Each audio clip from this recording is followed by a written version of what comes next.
always see women who come on my posts and they're like, oh, your husband can fly you out first class to all these expensive places and pay all the bills and buy you all these things, and you won't even cook.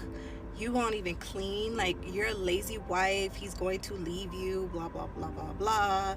And I really feel like a lot of you are failing to realize that we are not all married to the same man. So what your husband may require you to bring to the table does not mean that my husband requires me to do the same thing. And it all depends on the type of tax bracket he falls up under. So your husband may be a worker, and I'm not downing workers, because workers are just as important as bosses. My husband would not have the guy who comes and fix a roof on his property. He would not have his electrician that he hires. He would not have his painters that he hire.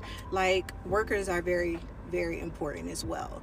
But my husband is not the type of man that is out in 90-degree heat, who has to work every day. He makes passive income. So if your husband's the type of man to where he's out here working and, he's tired and he comes home at 5-6 o'clock and he's drained and he's, hungry, that may be your lifestyle. It may be a requirement for you to cook every day.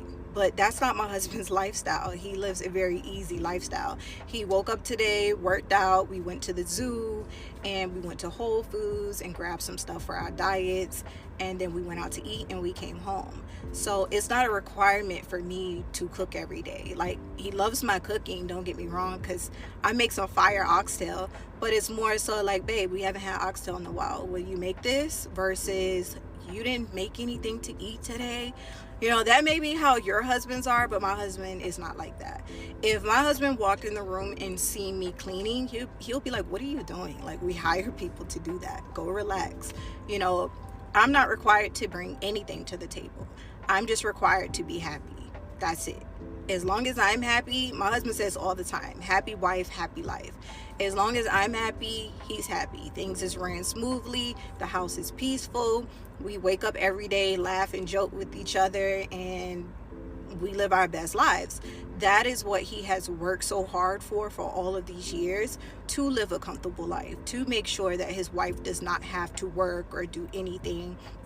He does not have to do anything. If we want to wake up and go to Disney, if we want to take a trip, whatever we want to do, that is what he has worked so hard for all of these years to get us to this point. So you guys have to remember, we are not living the same lifestyle. So what you may be required to do, I'm just simply not required to do that. Your husband may threaten you and say, oh, I pay all these bills and I can't even get a meal. My husband is not that type. Men who make a certain amount of money are not stressing you out to be a domestic servant. They're not looking for servants. When I first met my husband, he was a bachelor in his own condo. He had already had people who comes over and clean for him and everything else. So he was not looking for someone to just clean and cook for him. He really wanted somebody who he actually loved and cared for. And that is why I always tell women to keep a lot of these things in mind when you're looking for a husband, because men who fall under a certain tax bracket, they need someone who is kind of like a domestic servant, who can stay home and do this and do that. Men who don't live such hard lives, they're not looking for that. They're just looking for a woman who they genuinely love and care for.